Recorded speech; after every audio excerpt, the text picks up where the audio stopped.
This is Carol Merritt on Thursday, January 5th at the Atlanta History Center, talking with Lydia Tucker Brown Douglas about the Atlanta student movement for voices across the color line. Thank you so much for coming today. You're welcome. I'd like for you to share a lot of things about your experiences with the movement, but first I'd like you to just tell me something about your background, where you're from. I grew up in Atlanta, Georgia. In fact, I grew up not far from the AU Center on Ashby Grove. During my childhood days, I could walk to my elementary school, which was E.R. Carter School, to my high school, which was Booker T. Washington High School, and then on to Clark Atlanta University, which was Clark College at that time, and then on to ITC, where I got my master's in religious education. So you're really an Atlanta I- person. Yes. Okay. Yes. What about your parents? Who were your parents? My parents were Mr. and Mrs. J.J. Tucker. My father had a business for about 10 years in what was then called Buttermilk, Atlanta. It was on Fair Street where the Ritz Theater used to be. It was called the Tucker Butler Cafe.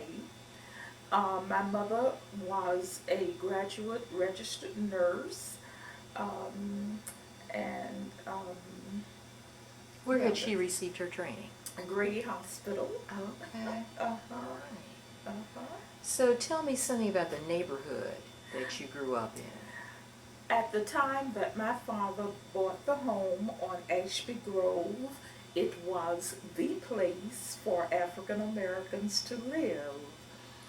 Such persons lived on that street as Bill Calloway, who had the Calloway Realty on Auburn Avenue. He was one of our first black businessmen here in Atlanta. T.M. Alexander lived next door to us. Mr. Sam McMath, Mr. Haywood, who was a part of Atlanta Life Insurance Company, in fact, an executive there. That was it Lemuel Haywood? Yes. Okay. Lived up the street from me on Ashby Grove.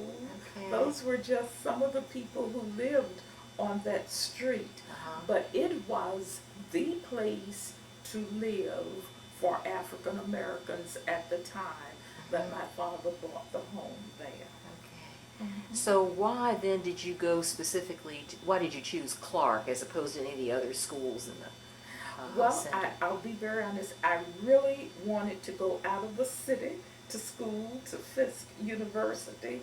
I wanted to really exercise my independence. I am the third child of four, coming from a very strict home, from an older sister and brother, and I just really wanted to leave Atlanta and exercise my independence, but my mother would not let me go away to school. My all four of us are graduates of Clark. We were members of Warren United Methodist Church right on the corner of Ashby Grove and Ashby Street.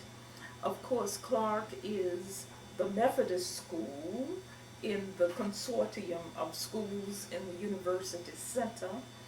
So I also knew a lot of Clark graduates who were pushing me toward Clark. So it was a matter of influence versus really making a choice of going to Spelman Okay. or Marsh Brown. Right. At the time you were in school at Clark College, what was Atlanta like? How did you experience the city? Did not know a lot about the city. I have worked at the Atlanta Convention and Visitors Bureau for 11 years, During my 4 years at Clark, I never knew this organization existed. And I have shared that with my president. He's absolutely amazed, but none of us knew about it. I've asked other people during my era as students, and nobody knew about this organization, because it was really utilized by mainly the white, a small portion of the white community, and the big businessmen at that. Now, Atlanta was very much segregated. If you came downtown, there were signs over the water fountains, colored and white. My mother would never let us drink from the fountain that had the colored sign over it. She hated that. Also, she thought it was unsanitary, so she would not let us drink from that water fountain. The buses, well, really, we had streetcars with the tracks in the street. And I guess around 54 we got buses, but prior to that time we had the streetcars, and the streetcars only, they came downtown and they went back out to the African American community to the corner of Fair Street and Ashby Street. Ashby Street is now Joseph E. Laurie Boulevard, but it stopped there. When we got the buses, the bus routes were extended. Okay, so we had those trolleys. Now, of course, if you were downtown and you got on the trolleys, you went to the back, and that's where you sat. There was the little, you've seen the little coin holder where you would drop your 10 or 15 cents in. I think it was 15 cents. I may be mistaken on that. But your 10, your dime, or either your 15 cents in there to ride this trolley. All right, the department stores, you were treated decently in the department stores. No part was not open to blacks except the lunch counters. We could not sit and eat at the lunch counters at any of the stores in downtown Atlanta. What about trying on clothes? You could try on clothes, but you were watched to make sure you didn't walk out of there with any, not, you know, but you were watched. And of course, you would not try on clothes where the white women were trying on clothes. There was a little smaller section over here for African Americans. um, the library, we could not use the public library downtown.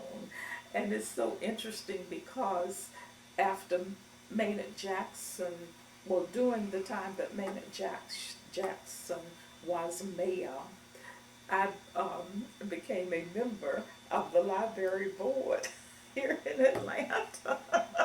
But as a student at that time, I could not come downtown and use the public library.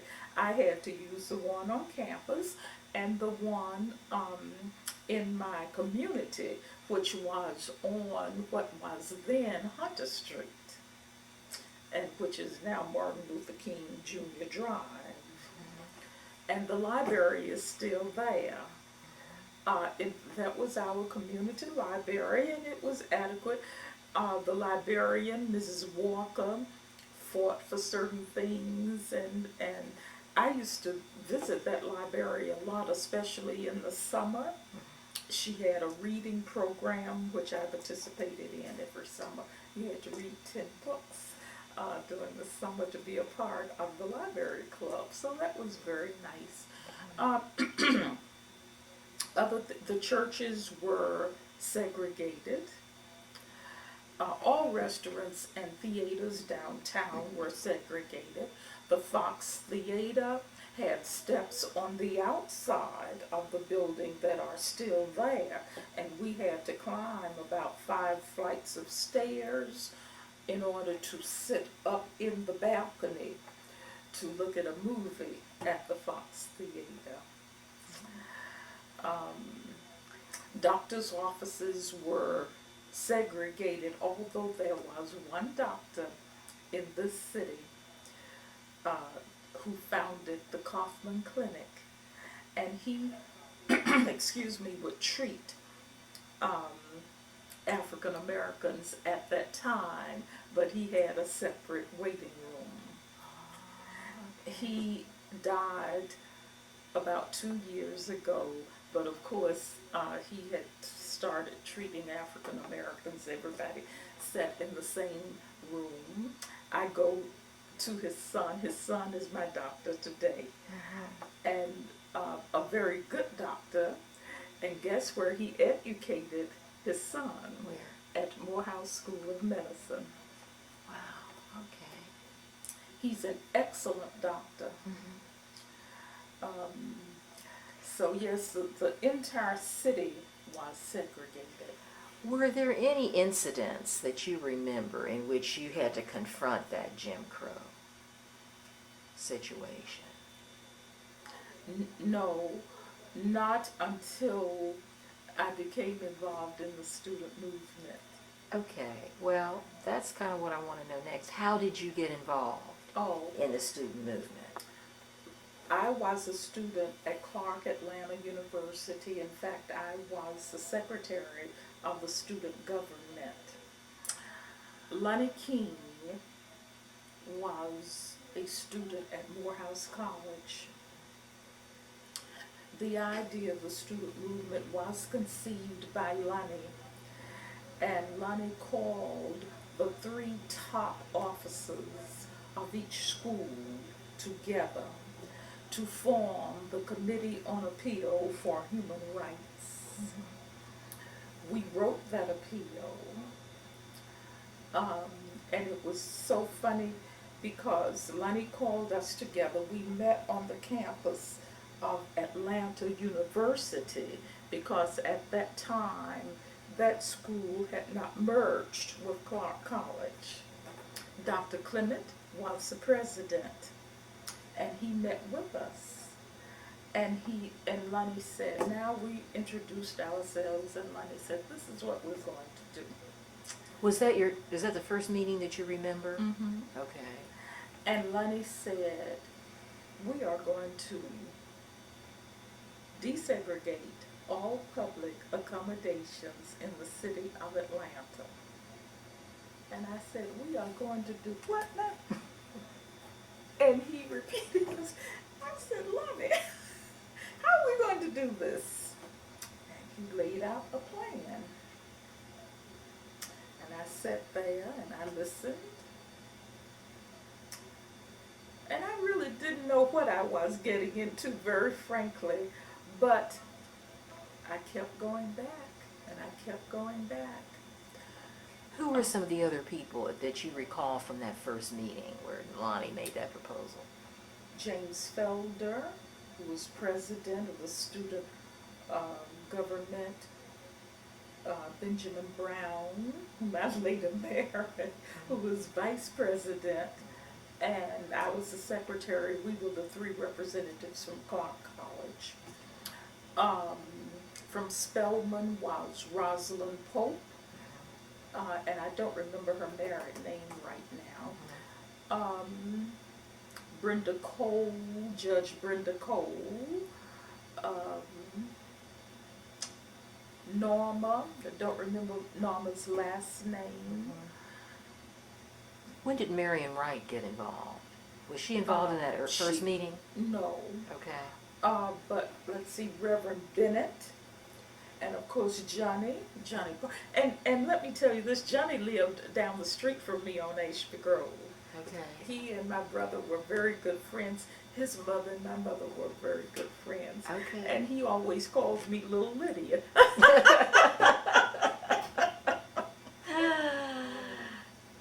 All right. And there. Who from Morris Brown? If you can recall. Yes. The name will come to me, because she was very active and contributed quite a bit. Marianne Smith. Marianne Smith. And did a wonderful job. And I don't recall Charlie Black from Morehouse. Okay.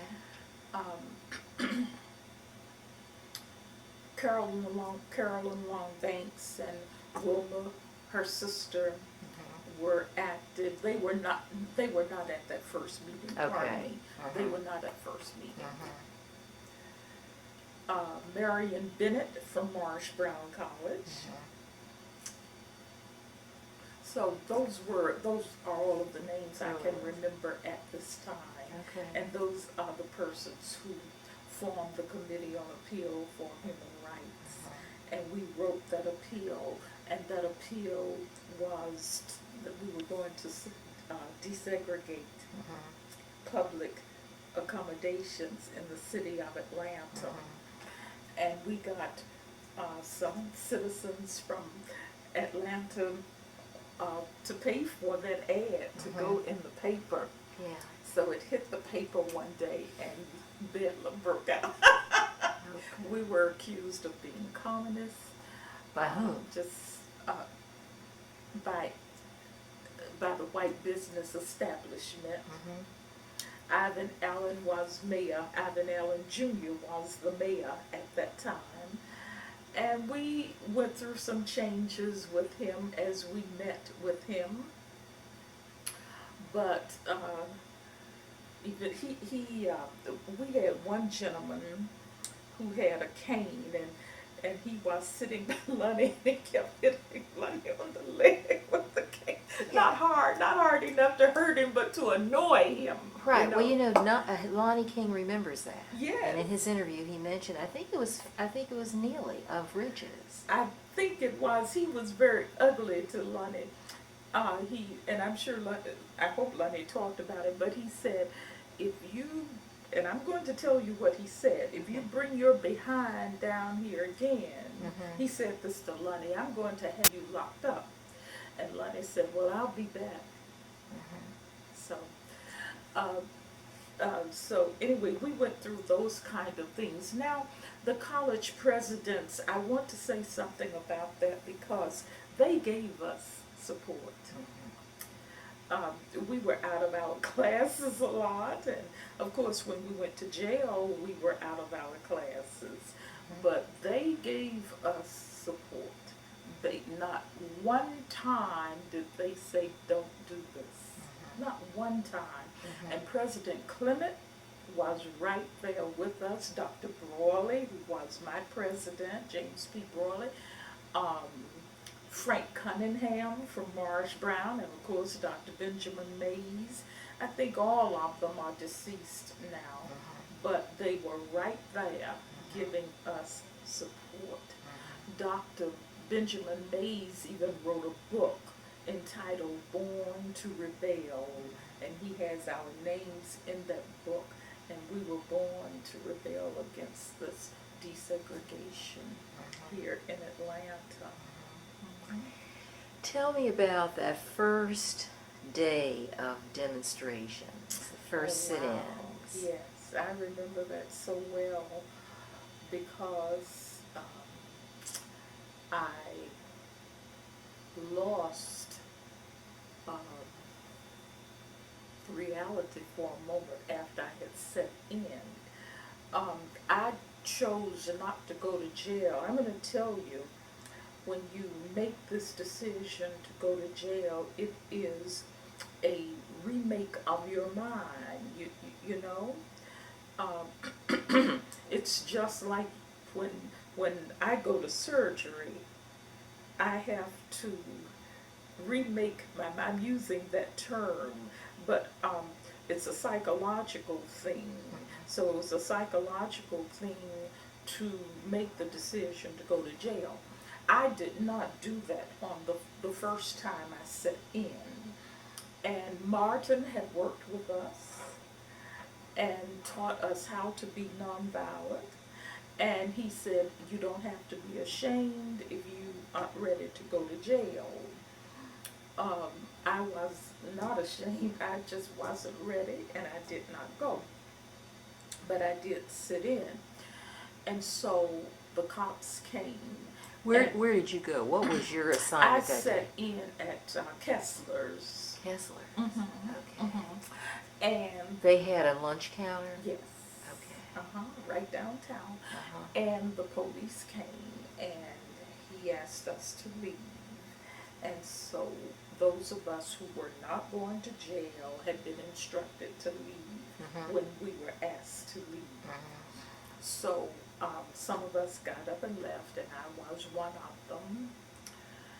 He read the other students who were going to jail their rights. And when I got on the outside, I did not know which way to go. I had forgotten where my car was parked. This was the effect that the whole thing had. I was afraid. And this was the effect that the whole thing had on me. And I had, some other classmates there. And one in particular, his name was Frank Wiley. And I said, I don't know where the car is. And he said, come on, we'll just start walking. And we just started walking. I think we walked all around the block.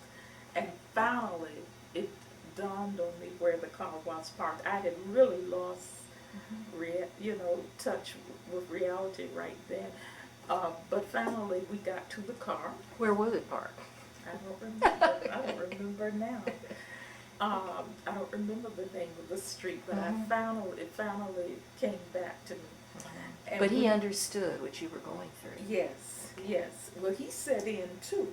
Right. And he did not choose to go to jail at that time. So we went back to campus, and and we always had a debriefing session that evening. So I went back to the debriefing session. So then we continued, and I sat in a second time. I did not go to jail. Where did you sit in the second time, do you recall? I don't remember the second time where I sat in, but we came back. We were always in the downtown area. I remember where I was arrested from, and that was Rich's at the Magnolia Room. Okay. The third time, I was ready to go to jail psychologically. And I knew my mother would not appreciate. She just we never got it right. She did not understand why I had to go to jail, and now I realize that was playing a part with me not making the decision to go initially, but I didn't realize that at that time. But the third time I decided I was going. What had your mother said to you when she found out that you were involved in the student sit-in? She did not like it. She was afraid for me. And as was many other adults, they thought we might get killed. But you know what? My thing was, if I get killed, it's all right. I felt I was doing something that I could give my life for. And that never bothered me at any point. If I got killed, that's just it. Because this meant that much to me. And it was something worthwhile to me. And it was something that I would want to give my life for. So, at what point then did you make that decision that you were ready? What was it that got you ready? As we got more involved, I could see all of this evilness with these white folks and the way they were acting. And I said, oh no, I have to go another step to make this happen. And so I knew she would not understand. I wasn't getting the support from her that I needed and wanted. So I said, okay. So I packed my little bag that morning, slipped everything out of the house because I could not tell her that I was going. So I went on and I sat in at Richard's Magnolia Room and I let them take me to jail. And it was really a learning experience for me. And I'll tell you why. There were 32 of us, 32 students, ladies. Well, there were 32 students, and all of the women were put, of course, together, thank God.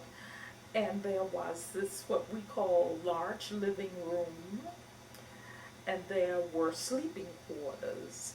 And after you got up in the morning around 7 o'clock, you had to take your shower and get dressed because you did not go back in that room until it was time to go to bed at 9 o'clock at night. This was what jail? Fulton County. Fulton out there County on Jail. Jefferson Street. Okay. And so you had to come out into the living room, so the sleeping area was locked. And of course you could use the restroom and all out in this living room. You ate out there and everything. So I said, okay. So we tried to sleep where there were 3 of us together so that we could, protect each other. And when we went to shower, we had at least one other student in there with us. But there were no incidents. Nobody ever bothered us. And there were women in there who had committed some terrible crimes. One in particular was 25 years old, and she was in for forgery.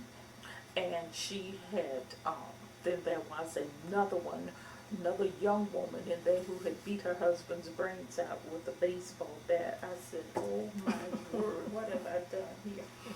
So I said, all right, this is a matter of survival, because I didn't know what might happen. So I made friends with the trustee of the sale. Very, very interesting lady. We became good friends. I maintained a friendship with her a year after I got out of there, and she had gotten out. And then she moved, and I lost contact with her.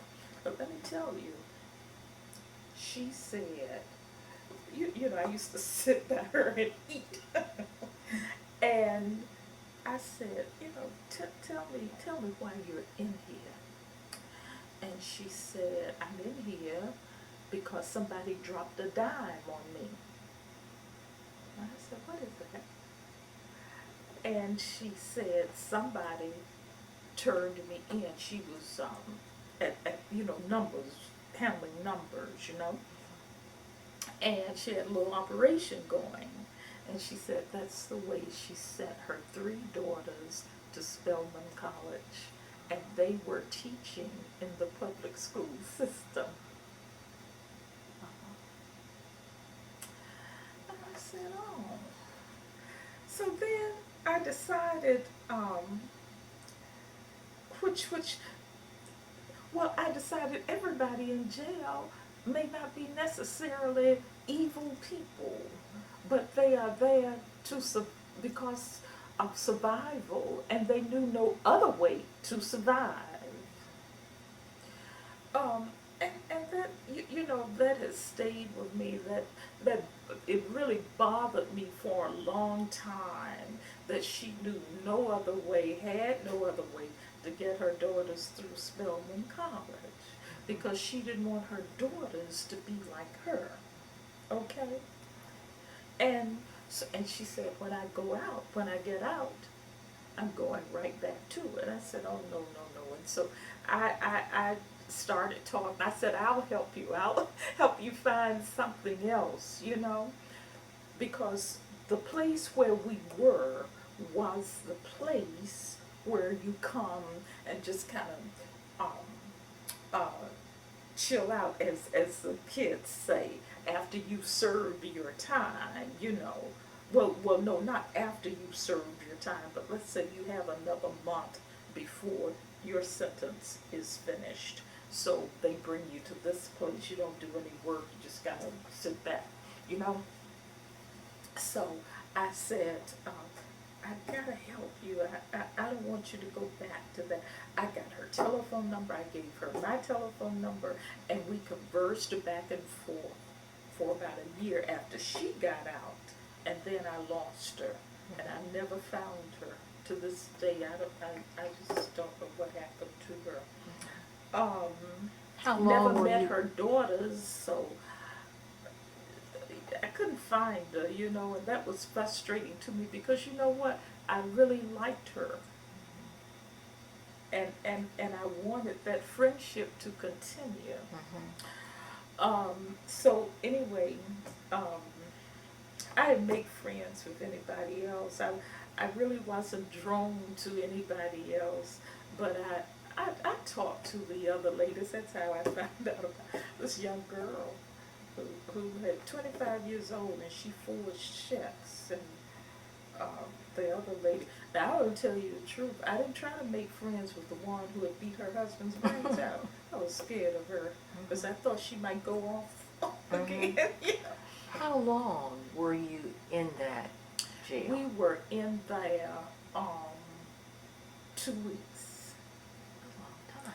And my mother came out there 2 or 3 days. See, we had vowed to stay in the 2 weeks. So she comes out there with my minister, Reverend C.S. Stinson, who was my minister at Warren.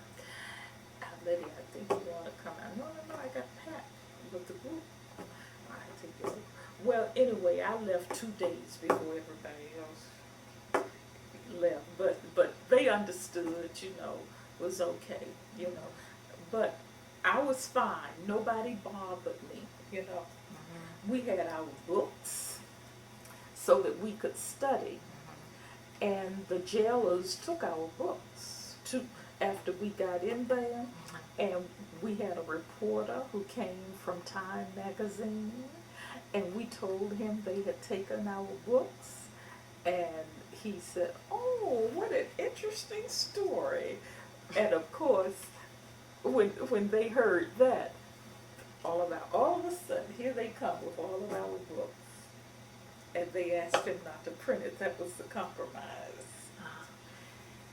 So, what did it mean being away for 2 weeks? What were these were school books that you were trying to keep your studies from up? our classes, yes. Right. So, how did you make up the time? Once you got out, what happened? We were, the college presidents asked our professors to give us any syllabus that we had missed, and give us a chance to do some written work so that we would not be behind everybody else. And so the professors accommodated us. Okay. What were you studying at the I time? majored in elementary education. Okay. Who were some of your teachers? Dr. Wiley Bolden, whom I just saw last week, Dr. Ed Brantley, Dr. Solomon Sears, who just retired from Clark Atlanta University. Dr. Bolden is retired too. Dr. Brantley's in Washington, D.C. Dr. No, he, I don't, at that time he did not have his doctorate. Mr. Ed McGirt, who lives here in Atlanta. Those are all of the professors whom I can remember at this time. What year was it for you? Were you a freshman, sophomore, junior, what? I was a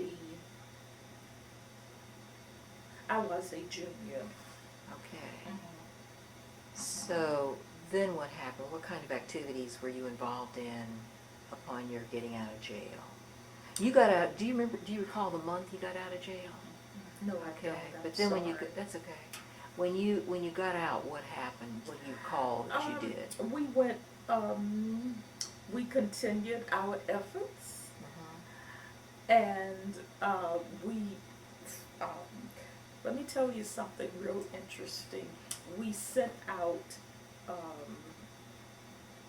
an announcement, and we asked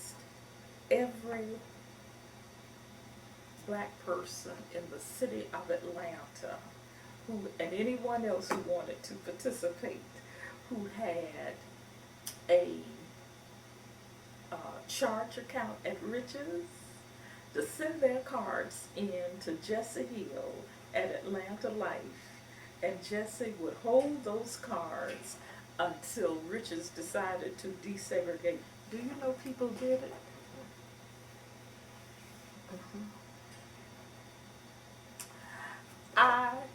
That was an amazing thing to me.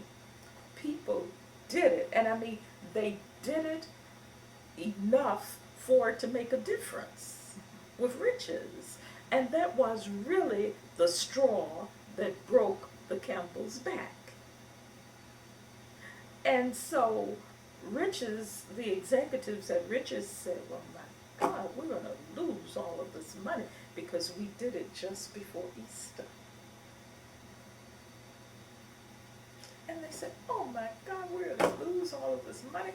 We better do what these kids want. So, so the stores, the lunch counters were desegregated. Then that's when they started hiring African Americans as clerks, and so after the lunch counters were desegregated, we put on our gloves and we dressed as nicely as we could dress, and we went and had tea at the Magnolia Room at Rich's.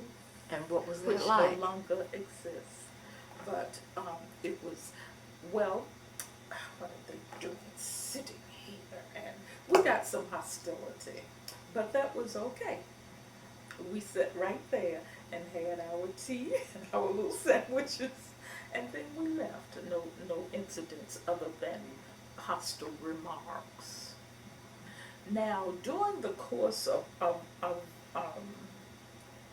of this, during the course of the student movement, there were some persons who got hurt.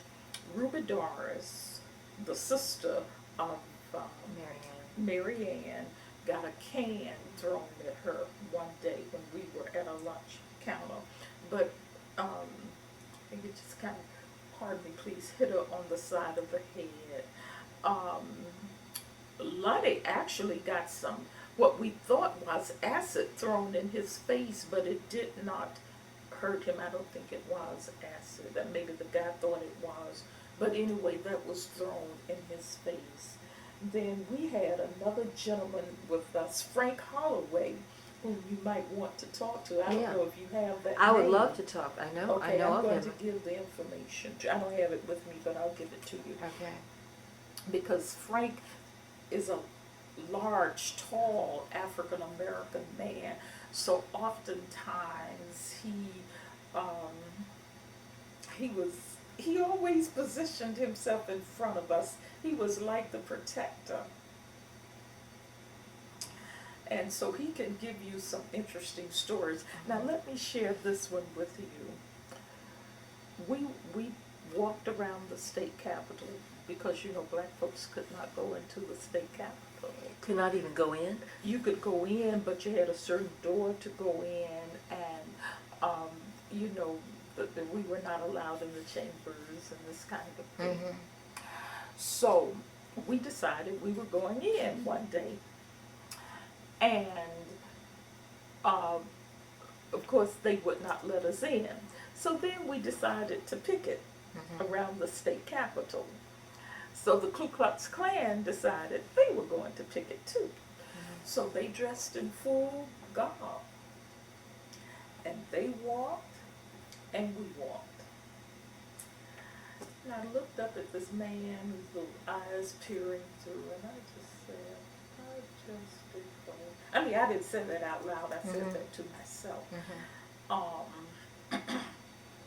And you know, they did not frighten me. That was not frightening to me, but I remember how, please pardon me, I remember how stupid I thought they were. But you know what? We walked, and they walked. And I was a part of the picketers for us. And I just said, this is so ridiculous. When is it going to end? When I first started, Carol, I admit I was afraid. I didn't know what to expect. And the more I participated, the more I said, I'm going to break this down.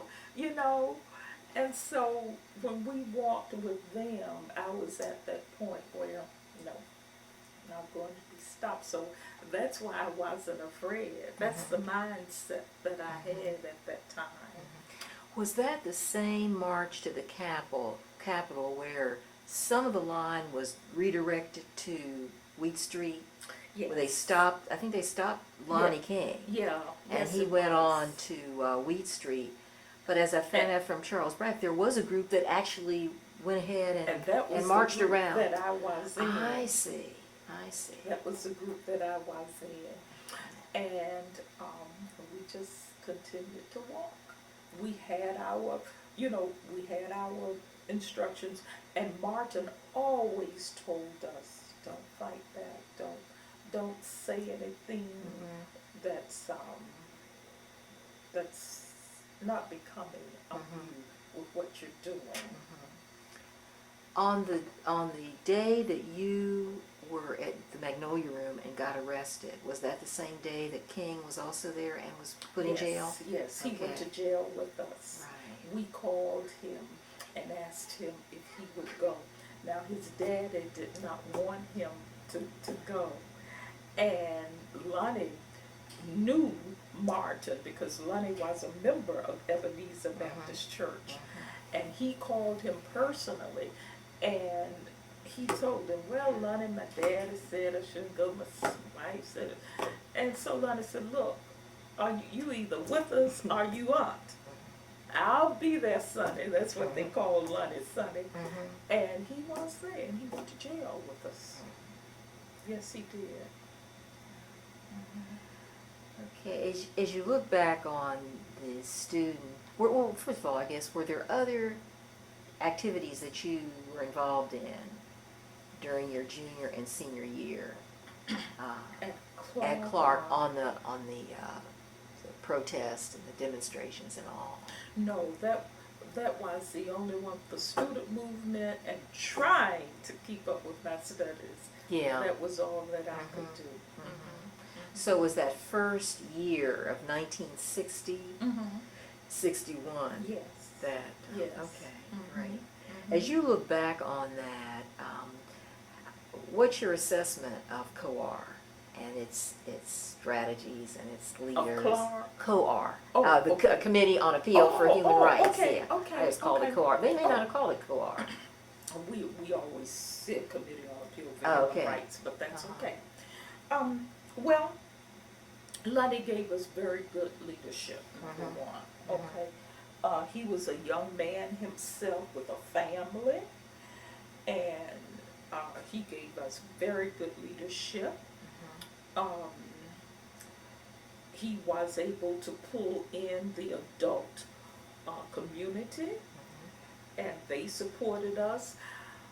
I was telling someone just the other day, Dr. C. Miles Smith, who was a dentist in the city, well-known dentist. C. Miles, who's also my dentist, would leave patients in his office. I'll be right back, and come out there, walk with us maybe for about 30 minutes, or y'all okay? Need anything? Dr. C. Miles Smith, Dr. Albert Davis, some of the other doctors, who really contributed. Clinton Warner, Mr. and Mrs. Sturtevant, who had a shoe shine shop on Hunter Street, who were my godparents. Dr. King, the urologist. All of these, and there were some more who came on the scene later, like Dr. Nelson McGee.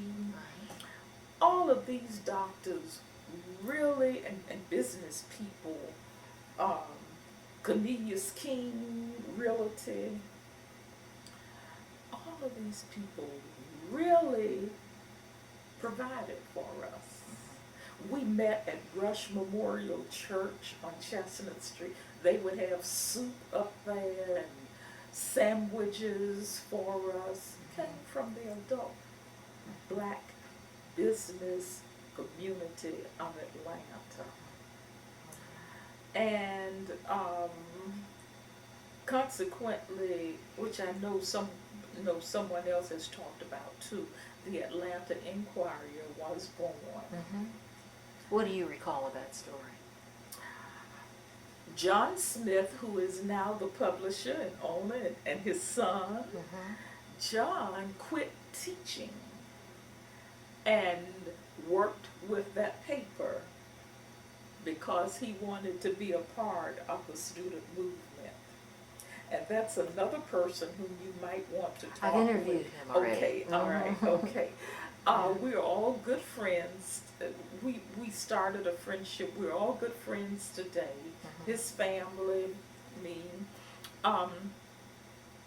John, as I said, quit teaching. I don't know how. Francis wasn't the happiest person about that, his wife at that time. But he quit teaching and worked with the Inquiry so that we would have a voice. Mm-hmm. And I remember staying up at night sometimes. I did a little bit of typing and a little bit of work on the paper. Mm-hmm. Didn't do a lot with it, but a little bit. Mm-hmm. But I remember when that paper started because of the student movement. Mm-hmm. Mm-hmm. Let me ask you, you got involved, even though for a while you had limited some of your participation, but you got involved and eventually total commitment to it. Yes. How is it that you got involved when obviously most of the students in the center schools were not involved? What was the difference? Some students, let me tell you, some students who were involved initially, who picketed Mm-hmm. or sat in and did not go to jail, their parents started receiving pressure. Mm. And they, some people dropped out because of that. What about We those had that never person- joined you? Who were they? Wouldn't make the commitment. Mhm. They were afraid. Some people didn't think it would do. They thought we were doing something to be doing it. Mhm. They could not see that this was really a mission that you needed to stay on until it was finished. Mhm. Okay. There were people who could not be nonviolent, and we had some guys who said, well, no, because if somebody hits me, I'm going to hit them back. So we actually went through sessions with Martin, Okay. and so You mean where Martin Luther King would actually head sessions in nonviolence? he did it one time with Okay. us, and he said, that's all right, that's okay. If you feel you will hit back, then just don't go on that picket line, because we don't know what will happen. So there were people who dropped out for that reason. There were people who felt that they could not keep their studies going and participate.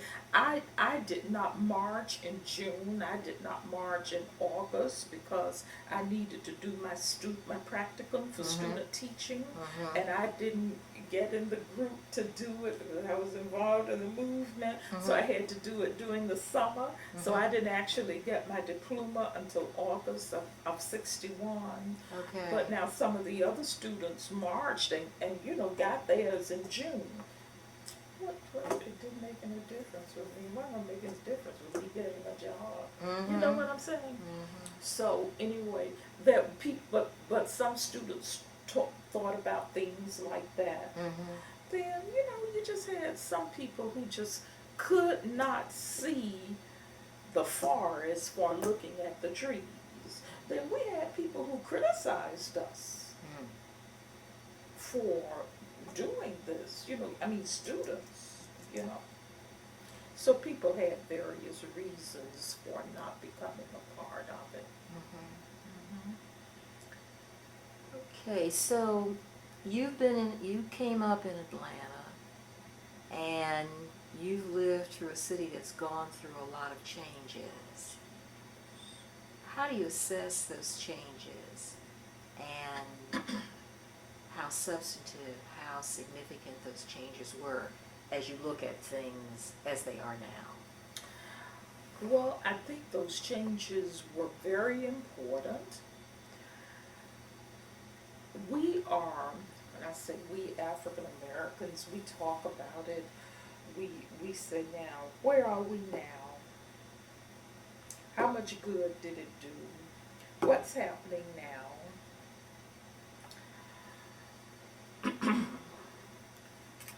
I believe it did a lot of good. I don't regret it one moment.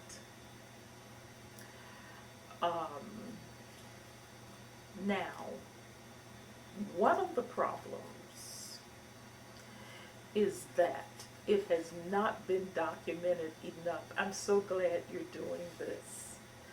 One of the other things that I want to see is I want to see a, a course or a chapter in the public school system. I have two sons. My two sons are aware of what both parents did, how we participated, how their grandparents, Mr. and Mrs. Sturdivant, were grandparents to my sons because my birth parents were deceased when I got married. My husband's mother was deceased when we got married. So my kids only had a little bit of time with one biological grandparent, and I think grandparents play a special part in a child's life. So, make a long story short, they know the part that granddaddy and grandmother played in this whole thing of civil rights in Atlanta. My kids have always been exposed to both worlds, the white world and the black world, and how it came together. Now there are kids who have not.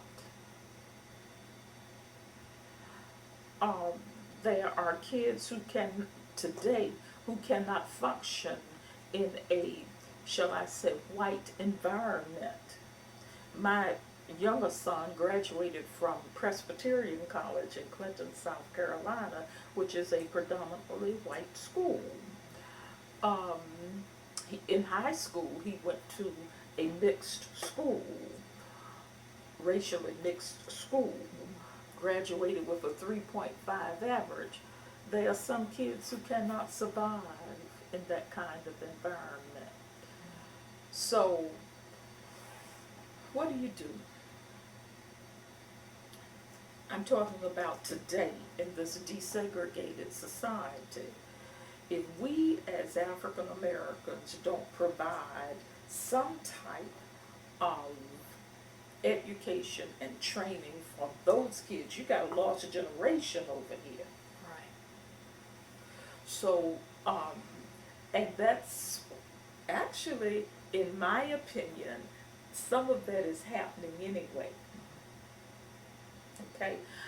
The kids who are walking around with their pants almost down to their ankles, and I'm exaggerating a little bit, but they are below their hips.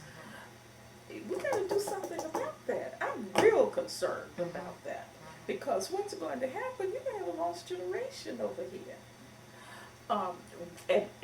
And people keep, sociologists keep saying to me, we already got it, Lydia.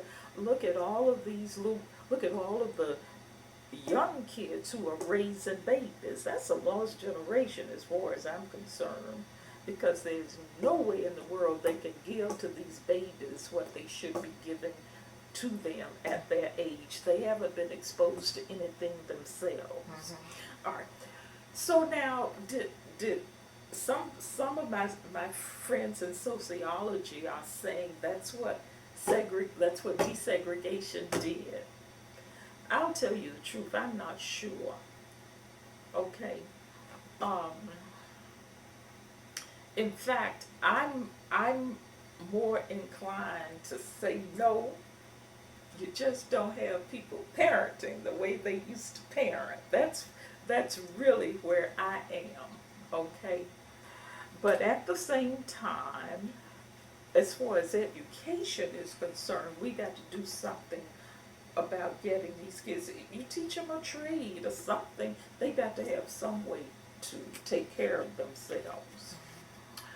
Um, I see that as something that we can do today. I see parenting playing a big part, um, and that's real difficult for me. I talk about it. I talk about it at the churches. I don't think the churches are doing enough um, for parenting. In fact, I think the churches are kind of lost today because, as we know, the history of the part that the churches played in our society, it is not playing that vital role in our society today. The church used to be the place where we socialized and got our spiritual nutrients and our family nutrients. That isn't happening today. So I'm concerned about that um, because our society is going downhill and we need to do something about it. So you're saying even though there were significant achievements during the civil rights movement, it wasn't enough to address some of the larger issues of family, community. Right, right, Okay. right. All right, we have just a couple more minutes on this interview, and I was wondering if there was anything else you wanted to share. Yes. Um, First of all, I want to thank you again for this opportunity. I am, um, I think there is another role that we can play, and let me say this, Lonnie has called us together. We've been out of school 45 years, and Lonnie has called us together to try to do some of the things that I've talked about here. Um, One other thing that that we want to do, and it's very hard, is to get, we really want to pass the mantle to the students that are at the AU Center now. And it's very difficult to get them to understand that there are still problems in our racial problems in our society. They feel if they come out of Clark or any other school over there and they can go right into making $50,000 a year, I'm on top now, leave me alone. And they do not realize that they may be at $50,000 for 10 years. Mm-hmm. They also don't realize that doors are beginning to be shut to us again, and that there is more work for us to be doing. So we still have a challenge ahead of us. And I just believe that God is going to raise up another leader like Martin, similar to Martin. Whatever God needs to get his plan through, I believe he's going to raise that person up. And I also believe that we have to keep working on finding students and convincing minds, student minds, that you got a role to play in this society. Take the mantle and do it. Because I can't walk the way I did 45 years ago. So I need y'all to do that now. Well said. Thank you very much. You're welcome. You're welcome.